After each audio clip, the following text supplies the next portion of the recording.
салом дӯстон, шаби гузашта бозиҳои якуми плей-офф дар ҷоми Африқа ба анҷом расид. Номи мунтахабҳое ки ба нимфинал баромаданд маълум гардид. Ба эҳтимоли зиёд мизбони мусобиқа Камерун даъвогари асосии чемпионӣ хоҳад буд ва барои ин онҳо бо мунтахабҳои ду футболбози Ливерпул, Мане ва Салоҳ мубориза мебаранд. Эҳтимол аст ки дар нимфинал Сенегал ва Миср бо ҳам рӯбарӯ гарданд. Умуман шумо ба кадоме аз ин тимҳо мухлисӣ мекунед? Андешаи худро дар комментария нависед. Мо бошем ба пешниҳоди хабарҳои муҳим оғоз мекунем. Дӯстон, футболи дастаҳои ба танаффуси кӯтоҳ рафт, аммо бозиҳои мунтахабҳо наемонанд ки мо зиқ шавем. Дар Осиё ва Амрикои Ҷанубӣ бозиҳои интихобии ҷоми ҷаҳон 2022 мегузарад. Яке аз рақобатҳои ҷолибу дидании ин бозӣ байни Эквадор, Бразилия ва Парагвай бо Уругвай мебошад. Тамошои рақобатҳоро бо 1х метавонед ҷолибтар кунед. Регистратсияи осон, пур кардани маблағ аз тамоми гӯшаву канори дунё, вале аз ҳам муҳим бонус то $100 дар аввалин пардохт бо промокоди AMG 077. Ссилкаи бозӣ дар комментария. Ба ҳама муваффақият. вақтҳои охир хабарҳои рафтани Дибала аз Ювентус хеле зиёд ба назар мерасанд. Ин дар натиҷаи он рух дода истодааст ки муҳлати шаҳрномаи кунунии Дибала табистони соли ҷорӣ ба анҷом мерасад. Дар Италия менависанд ки Пауло айни ҳол бо дастаи Интер ҳатто гуфтушунӣ дорад ва дар охири мавсим ба сафи нерадзуриҳо меравад. Гуфта мешавад ки муносибати ӯ бо сатҳи болоии дастаи Ювентус хеле бад шудааст. Дар хабарҳои трансферӣ ӯ ҳамакнун як гапи нав пайдо шуд. Дастаи Ливерпул гӯё нияти ҷиддии ҷалби бозингари аргентиниро кард. Гуфта мешавад ки мерсайдиҳо омоданд то гуфтушунидаҳоро бо Дибала оғоз кунанд. Бисёро ба ин гапу чап бовар надоранд. Мегӯянд ки ба клуб чунин бозингари шишагин лозим нест. Премер-лигаи Англия Серия А дида ба маротиб пуршидатар мебошад. Дибала назар ба Италия дар Албиони Туманпеч 4-5 маротиба бештар осеб хоҳад бардошт. Ин ақидаҳо ҷо доранд.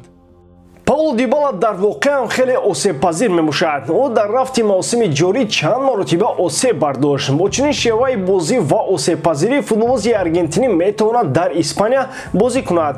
Худи Дибала хуб дарк мекунад ки аз Ювентус дида барои ӯ макони беҳтаре пайдо нахоҳад шуд. Айни ҳол агентҳои ӯ бо роҳбарияти даста дар мавзӯи шартномаи нави ӯ ба мувофиқа расида наметавонанд. Агар шартномаи ӯ тамдид нашавад, бепул аз даст додани ӯ барои Ювентус аблаҳӣ хоҳад буд. Дастаи шаҳри Турин бо сиёсати хуби трансферӣ маълум аст ва бовар нокарданист ки яке аз бозингарони беҳтарини худро бепул аз даст бидиҳад. Агар Дибала дар Юве истодан нахоҳад, онҳо бо ҳар роҳ шартномаашро тамдид карда баъдан ба ягон ПСЖ бо нархи 40-50 миллион мефурӯшанд. Агенти Дембеле номаш Мусо Сисоко аст. Ӯро дар фурудгоҳи Каталония мушоҳида карданд ки бо директори варзишии дастаи ПСЖ Леонардо дар тамос аст. Саҳҳтараш дастгоҳҳои навобардорӣ муайян карданд ки Леонардо ба агенти Дембеле занг зада истодааст. Ин акс бисёр гапҳоро дар миён гузошт. Мухлисон ба ду қисм ҷудо шуданд. Як қисмашон мегӯянд ки Сисоко аз фурудгоҳ баромада маълум аст ки саросима мебошад ва намедонист ки ӯро ба навор гирифта истодаанд. Ҳамчунин ӯ аз куҷо медонист ки кай ва кӣ ба ӯ занг мезанад.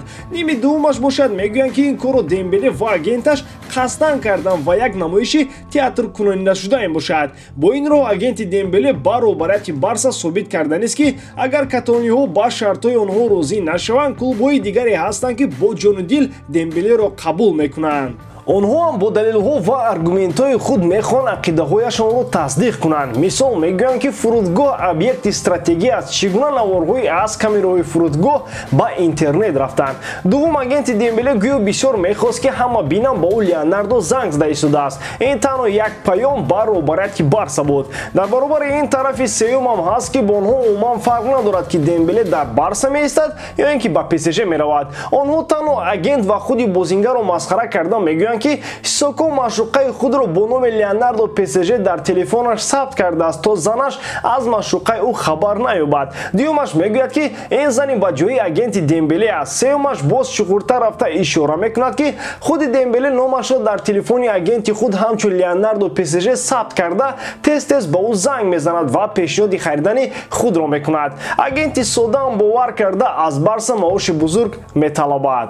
дар бораи Роналдо рӯз то рӯз фактҳои нав пайдо мешавад. Маълум аст ки ӯ дар маркази таваҷҷӯҳ қарор дорад ва барои ин ҳаёти шахсии ӯ гӯё ки шахсӣ нест, вале гап сари ҳаёти футболии ӯ меравад. Тобистони гузашта Роналдо худро ба ҳамаи дастаҳо пешниҳод мекард. Дар ёд дошта бошед, ҳатто Барселона дар қатори дастаҳои эҳтимолии Криштиану буд. Ин гапҳои хушку холӣ нестанд, ҳатто мисоли ин гуфтаҳо вуҷуд дорад. Инсайдери итолиёвӣ Ҷанлука Ди Марсио дар китобаш Гран Хател Калчио Меркато рӯзҳои охири Роналдоро дар Турин ба хотир оварда суҳбати сармураббии Юве Массимилиано Аллегри ва Роналдоро чунин баён кардааст. Аллегри баъд аз бозӣ бо Удинезе ба назди Криштиано омада ба ӯ чунин гуфт: «Роналдо, магар ту намебинӣ ки агар худро ба ҳамаи дастаҳо пешниҳод кунӣ, арзиш ва қадру манзалати худро аз даст медиҳӣ». Вале ин суҳбат ба Юве кӯмак накард. Роналдо он вақт аллакай қарори қатъии рафтан аз Италияро қабул карда буд. Нақшаи бо номуси Роналдо таъсир расондан кӯмак накард. Чунин ҳолат имрӯзан дида мешавад. Аз ҳозир Криштиано дар бораи дастаи ояндаи худ андеша дораду агенташ дар ҷустуҷӯи дастаҳои нав барои ӯ мебошад. Гап сари он аст ки дастаи кунунии Роналдо эмир шояд ба Лигаи Чемпионҳо рохат нагирад. Дар ин ҳолат Криштиано метавонад ба он дастаҳое таваҷҷӯҳ кунад ки дар Лигаи Чемпионҳо бозӣ мекунанд. Ба ҳамин таом дӯстон, боварӣ дорам ки эҷодкории ман ба шумо писанд меояд. Лайк, комментария ва дар канал обуна шуданро аз ёд набароред. Бо шумо мисли ҳар вақта Муҳаммад Гаиров. Хайр дӯстон, дар паноҳи Аллоҳ.